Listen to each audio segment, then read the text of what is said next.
Hello, everybody. I wanted to take a little bit of time to go through the finding of some limits to help you out with some of the problems that you may have been having as you work through these in class. So I am going to be doing problems 1, 2, 3, and 5 from that sheet that I had passed out to you guys. So hopefully this can give people a little bit of a better idea of how this is going to work. So the first problem, we had the limit as x approaches 0 of the quantity 3 plus x squared minus 9 over x. My goal is to do these without a calculator, if at all possible. You never know when you won't have a calculator, and for the majority of the AP test, you don't have a calculator. So it's good to be able to evaluate limits without a calculator. I can't just plug in 0, because if I plug in 0, I would end up getting a division by 0 right here, which I do not want.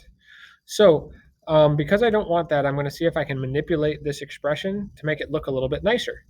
So if I multiply out my numerator, I would end up with 9 plus 6x plus x squared minus 9 over x. And this is still a limit that I'm taking.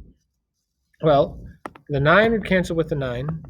And then I can factor an x out, so I would end up with x multiplied by 6 plus x over x. Now, I haven't actually canceled out any values yet. The 9 and the 9 would have eliminated one another, but there's no cancellation yet. This expression that's in black is equivalent to the expression that's in green. And it's equivalent to the expression in blue as long as x does not equal 0. So this thing that's in black is equivalent to saying what's the limit as x approaches 0 of 6 plus x. Remember, when I cancel out these values that are in blue, I'm saying that this is the same as the expression 6 plus x as long as x does not equal 0. I don't need x to equal 0. I need x to approach 0. And those are two different things. So because of that, I can use this expression in blue to find the limit that's in black. All I need to do is plug in 0. And when I do that, I end up with a value of 6. And that's it.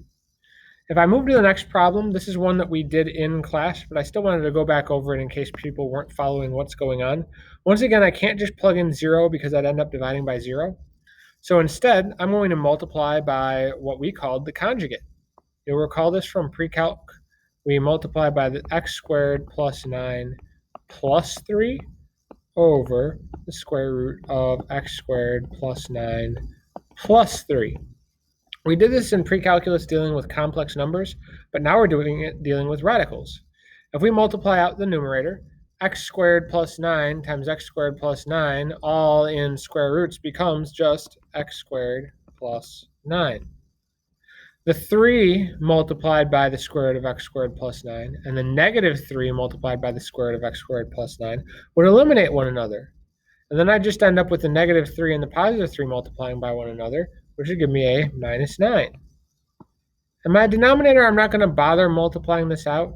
So I'm going to have x squared multiplied by the square root of x squared plus 9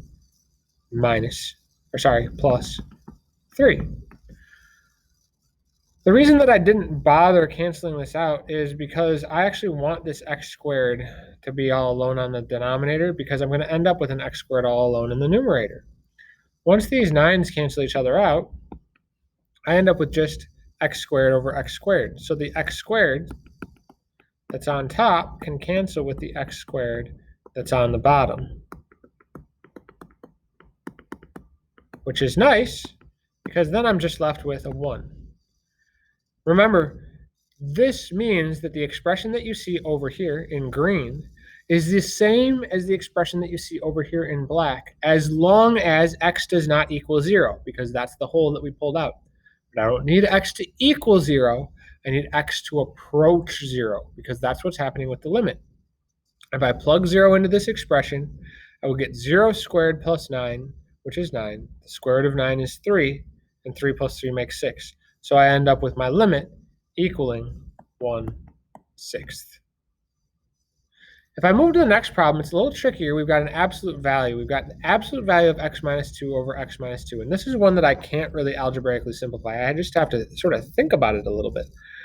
Think about what happens if you plug in some numbers. Obviously, if you plug in 2, if x equals 2, I get 0 over 0. Well, that's undefined. That creates a problem. So let's plug in some other numbers. If I plug in x equals 3, I get 1 divided by 1. Well, that equals 1. If I plug in 4,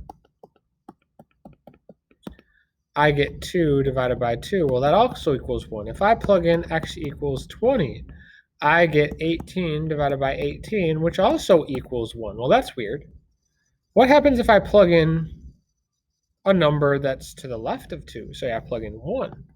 If x equals 1, I would get 1 minus 2 is negative 1. And the absolute value of negative 1 is positive 1. Then 1 minus 2 is negative 1. So I get negative 1. If I plug in 0, I would end up with 2 over negative 2, which is negative 1. If I plug in negative 20, I would get negative 22. Sorry about that. Let's erase this. If I plugged in negative 20, I'd get positive 22 over negative 22, which still equals negative 1. So all of my values are either negative 1 or positive 1. Well, if that's the case, think about what would happen if we graphed this thing out. We know that at 2 we have an issue. If I'm beyond 2, my value is 1. Even if I plugged in 2.1, I'd get 2.1 over 2.1. I'd still get 1, which means that I would get 1 all the way up to this value, and then I'd have a horizontal line. And if I plugged in all the values left of 2, I would get all of these values, which means that my graph looks like this. From the left-hand side, I'm approaching negative 1. From the right-hand side, I'm approaching positive 1. And if that's the case, my limit does not exist, because the limit from the left-hand side does not equal the limit from the right-hand side, which means that we would put that this does not exist.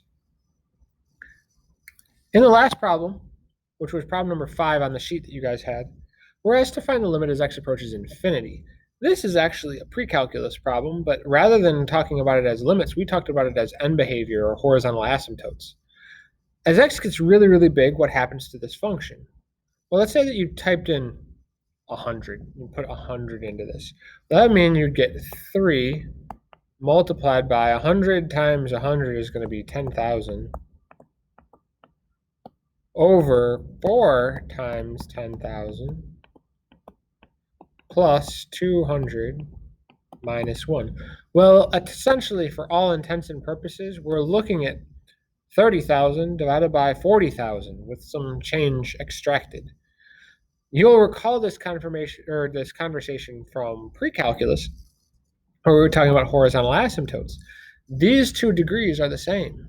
If these 2 degrees are the same, then eventually the function is going to behave like the coefficients of these 2 degrees, which means that this thing is going to get closer and closer and closer to 3/4 as x approaches infinity. And that is our limit. We're done. So at the end of the day, being able to find the limit really comes down to being able to understand all of the algebra involved in these different problems. Some of these involve simplification, some of these involve understanding graphs, some of these involve your pre-calculus skills from rational functions. Hopefully this was helpful and cleared up some of the issues that people were having in terms of finding limits. And I hope that you know more than you did when you started this video. Have a wonderful day, and I will see you all soon. Bye.